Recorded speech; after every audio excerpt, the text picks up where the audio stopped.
Hola, bienvenidos a un nuevo vídeo. En este vídeo vamos a resolver problemas de caída libre, pero no me voy a limitar a aplicar fórmulas. En cada ejercicio vamos a analizar primero qué está ocurriendo físicamente, qué datos tenemos, qué nos están preguntando y sobre todo, qué fórmula debemos utilizar y por qué.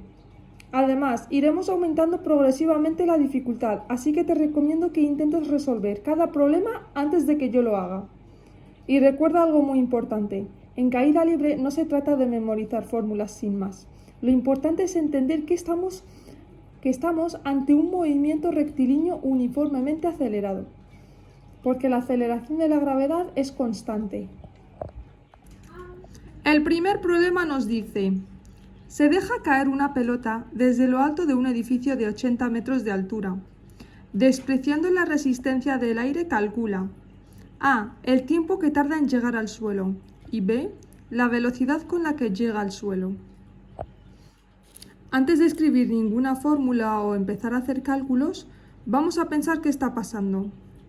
Si os fijáis aquí, este es el edificio de 80 metros. La pelota se deja caer. Esto significa algo muy importante. La velocidad inicial es 0.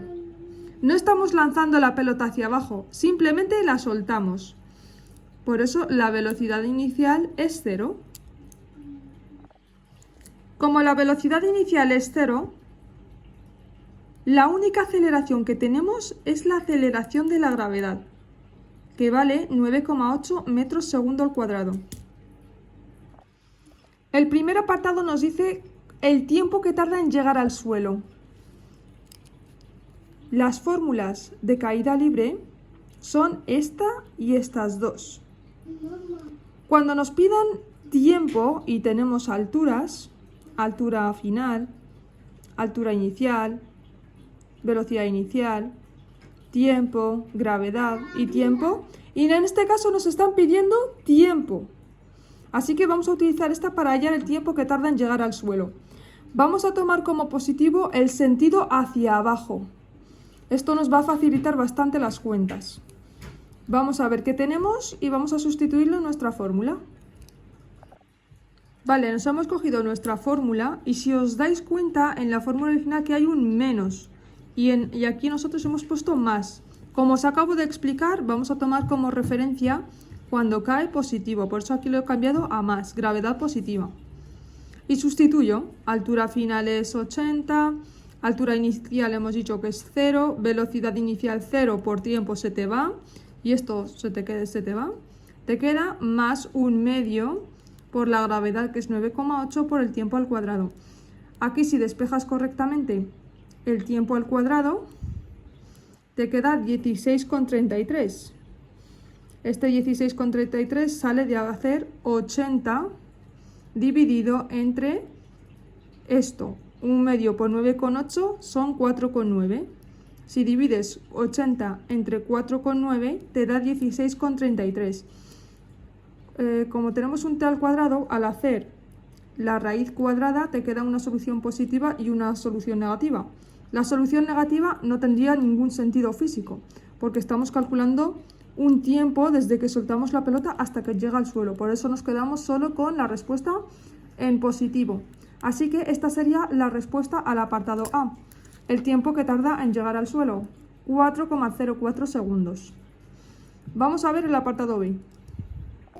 En el segundo apartado me está pidiendo la velocidad con la que llega al suelo.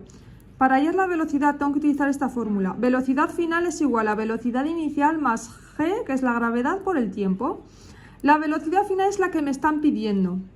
La velocidad inicial es 0 porque lo lanzamos desde arriba. Lo dejamos caer. 0 más la gravedad 9,8 por el tiempo. El tiempo que tarda en llegar al suelo. Si estoy calculando la velocidad con la que llega al suelo, tengo que utilizar el tiempo que tarda en llegar al suelo, que son 4,04, que lo he calculado en el apartado anterior. Y si hacéis este cálculo, os va a dar 39,6 metros por segundo. Por tanto, ya tendríamos el resultado del apartado B. Y diríais como resultado final, la pelota tarda aproximadamente 4,04 segundos y llega al suelo con una velocidad de unos 39,6 metros por segundo hacia abajo. ¿Habéis entendido este primer problema? El segundo problema nos dice: una piedra cae libremente durante 3,5 segundos. Calcula la distancia que ha recorrido, la velocidad que lleva al cabo de esos 3,5 segundos. ¿Y qué ocurriría con la distancia recorrida si duplicásemos el tiempo de caída? Vamos a empezar como debemos hacer siempre en un problema de física, identificando los datos. Nos dice que la piedra cae libremente durante 3,5 segundos. Por tanto, sabemos que el tiempo son 3,5 segundos. Cuando hablamos de caída libre, estamos suponiendo que el objeto se mueve únicamente bajo la acción de la gravedad y que despreciamos la resistencia del aire. Por eso, sabemos que la aceleración que tiene la piedra es la aceleración de la gravedad. Por eso la apuntamos en los datos. G es igual a 9,8 metros segundo cuadrado. Y hay otra cosa muy importante. El enunciado dice que la piedra cae, pero no dice que haya sido lanzada hacia abajo. Cuando decimos que un objeto se deja caer, significa que inicialmente estaba parado. Por tanto, su velocidad inicial son 0 metros por segundo. Ahora ya tenemos nuestros tres datos importantes. Velocidad inicial 0, aceleración 9,8 y tiempo de 3,5. Vamos con el apartado A, la distancia que ha recorrido. Queremos conocer la distancia que ha recorrido la piedra. Como estamos ante un movimiento con aceleración constante, es decir, un mRUA, podemos utilizar la ecuación que relaciona el desplazamiento con la velocidad inicial, la aceleración y el tiempo. Delta de I representa el desplazamiento, es decir, cuánto ha cambiado la posición del objeto. Una vez que ya conocemos la fórmula que tenemos que utilizar y con nuestros datos vamos a sustituir. La velocidad inicial hemos dicho que es 0, por el tiempo 3,5 más un medio por la gravedad, la aceleración de la gravedad, 9,8 por el tiempo al cuadrado. Si 0 por esto se os va y os queda un medio por 9,8 que son 4,9, 3,5 al cuadrado 12. Cuando multiplicas 4,9 por 12 te da 60,03. Por tanto, después de 3,5 segundos, la piedra ha recorrido aproximadamente 60 metros. Esa sería la respuesta al apartado A. Para el apartado B, nos están preguntando la velocidad que lleva la piedra después de 3,5 segundos. Por tanto, necesitamos una fórmula que relacione velocidad inicial, aceleración y tiempo. Y esta fórmula nos dice cómo cambia la velocidad cuando tenemos una aceleración constante. Tenemos nuestros datos, los sustituimos, velocidad inicial 0, aceleración 9,8 y tiempo 3,5 y nos sale una velocidad de 34,3 metros por segundo. La piedra lleva una velocidad de 34,3 metros por segundo hacia abajo. Y ese sería el apartado B. Vamos con el apartado C.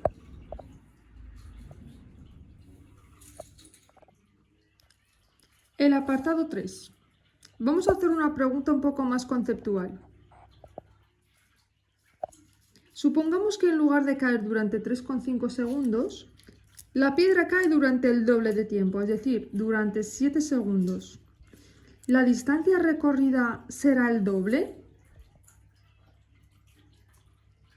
La respuesta es no. ¿Por qué? Vamos a verlo con nuestra fórmula. Volvemos a nuestra fórmula inicial, a esta de aquí. Esto no lo he puesto porque la velocidad inicial es 0 y 0 por el tiempo se os va. Por eso he puesto solo un medio por A por T cuadrado aquí. Un medio por la gravedad por el tiempo al cuadrado. Fijaros en algo muy importante. El tiempo está elevado al cuadrado. Por eso, si duplicamos este tiempo, la distancia, delta de i, no se multiplica por 2, sino por 4. Si no lo habéis entendido, vamos a demostrarlo. Por ejemplo, para tiempo igual a 3,5 segundos, delta de t, ya lo hemos calculado antes, que vale 60 metros. Lo he apuntado aquí. Para tiempo 7 segundos, es decir, hemos duplicado el tiempo. ¿Se habrá duplicado delta de i? Pues lo vamos a resolver. Sustituimos. El delta de i es igual a 1/2 por 9,8 por el tiempo al cuadrado, por 7 al cuadrado. Y esto me da 240. No me ha dado 120. No se ha duplicado. Se ha cuadriplicado. Aproximadamente se ha multiplicado por 4. ¿Lo veis? ¿Veis que cuando duplicamos el tiempo delta de i o desplazamiento no tiene por qué duplicarse también? Aquí lo acabamos de comprobar, que al duplicar el tiempo de caída, la distancia recorrida se multiplica por 4. El tercer problema nos dice, desde lo alto de un edificio se deja caer una piedra. Sabemos que tarda 4,5 segundos en llegar al suelo y nos pide que calculemos la altura del edificio, la velocidad con la que llega al suelo y comprueba el resultado utilizando una segunda ecuación. Vamos a empezar poniendo los datos que ya tenemos. Como ya vimos en el ejercicio anterior, despreciamos la resistencia del aire y vamos a considerar que la única aceleración que tenemos es la de la gravedad.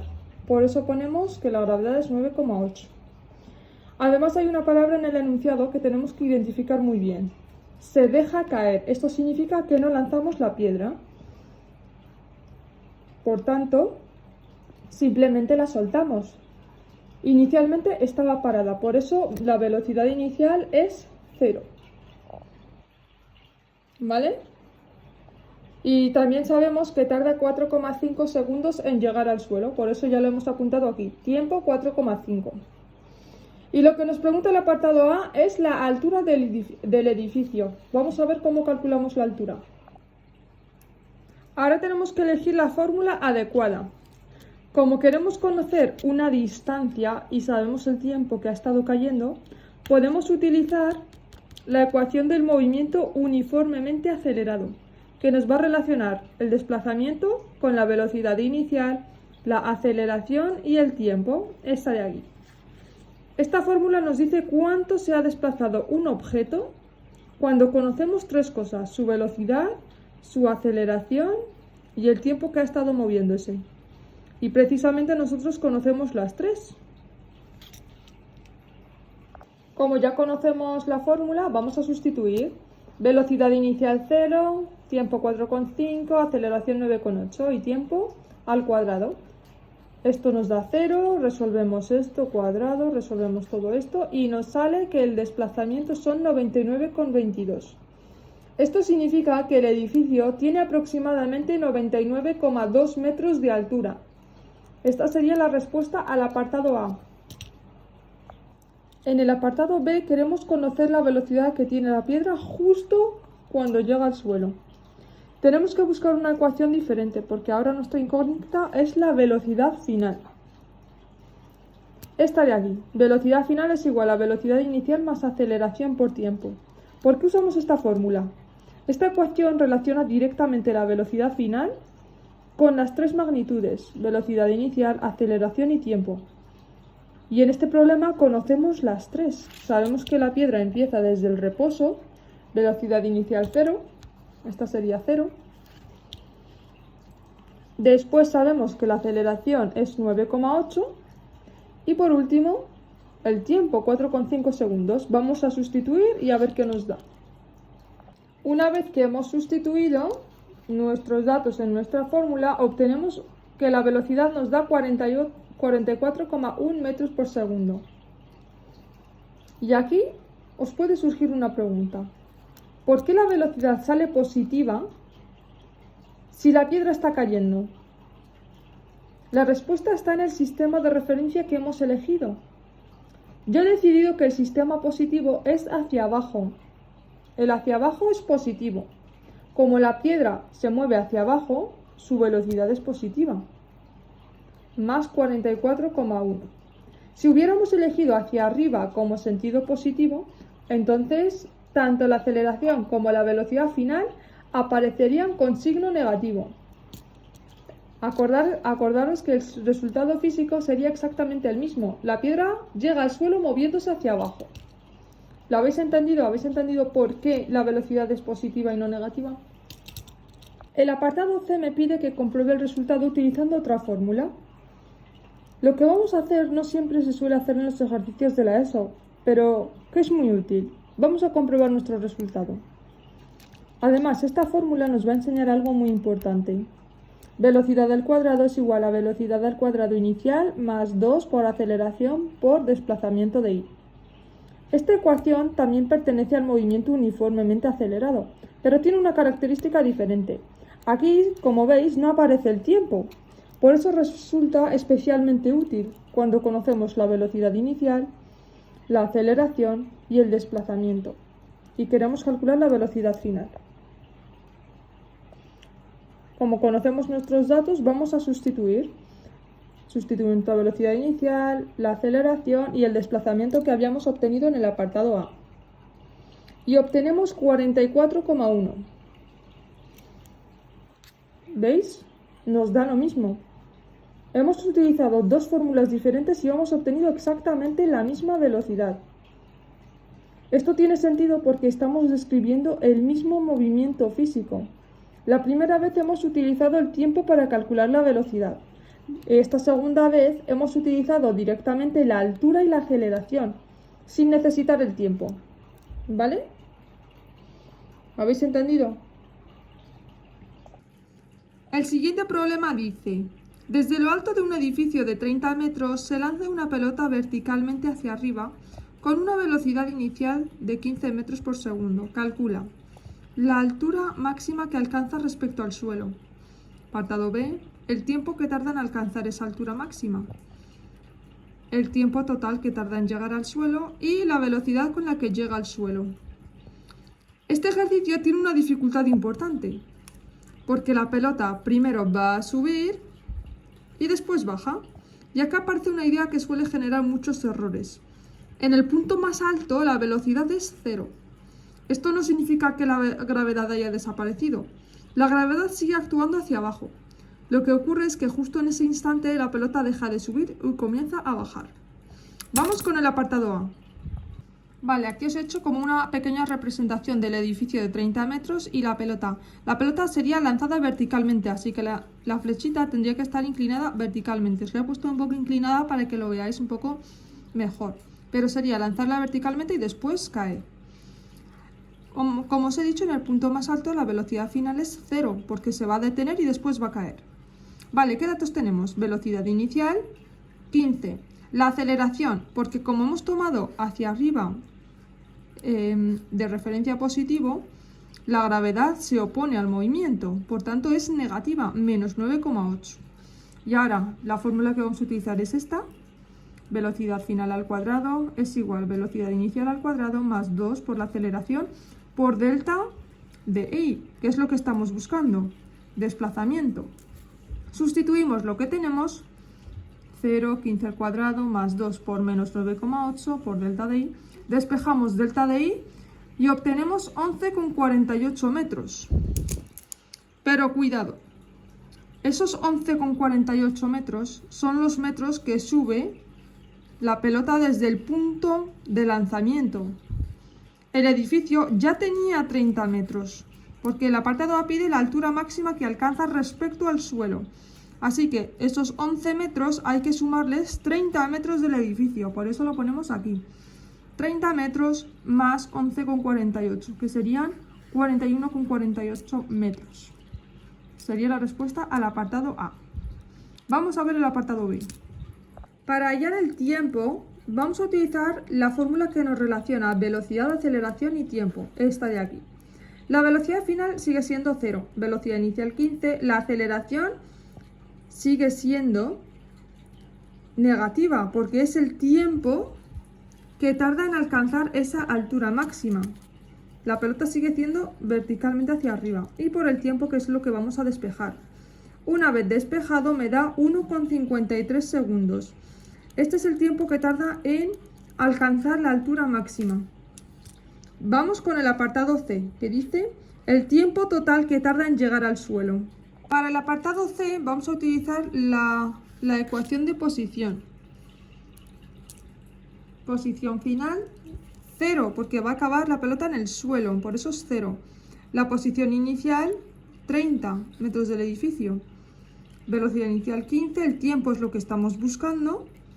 Y una vez que hayamos puesto todo en nuestra fórmula, vamos a despejar el tiempo, que nos da 3,88 segundos. Ese sería el tiempo total que tarda en llegar al suelo. Y por último, el apartado D, la velocidad con la que llega al suelo. Para el apartado D, de la velocidad con la que llega al suelo, vamos a utilizar la misma fórmula que de antes. Ahora nos está pidiendo velocidad final. La velocidad inicial la conocemos, 15. La aceleración sigue siendo negativa, se opone al movimiento, menos 9,8. Y el tiempo, ahora el tiempo, utilizamos el tiempo total que tarda en llegar al suelo, porque estoy buscando la velocidad con la que llega al suelo. Y me sale menos 23,0 metros por segundo. El signo negativo aquí es muy importante. Nosotros habíamos elegido como sistema de referencia el positivo hacia arriba. Así que este signo negativo nos indica que la pelota llega moviéndose hacia abajo. Por eso es negativo. Y hasta aquí el vídeo de hoy de estos problemas de caída libre. Si este vídeo te ha ayudado, suscríbete al canal porque voy a seguir subiendo problemas de física y química de cuarto de la ESO y bachillerato, explicados paso a paso. Si tienes algún ejercicio que no entiendas, escríbemelo en comentarios. Hasta la próxima.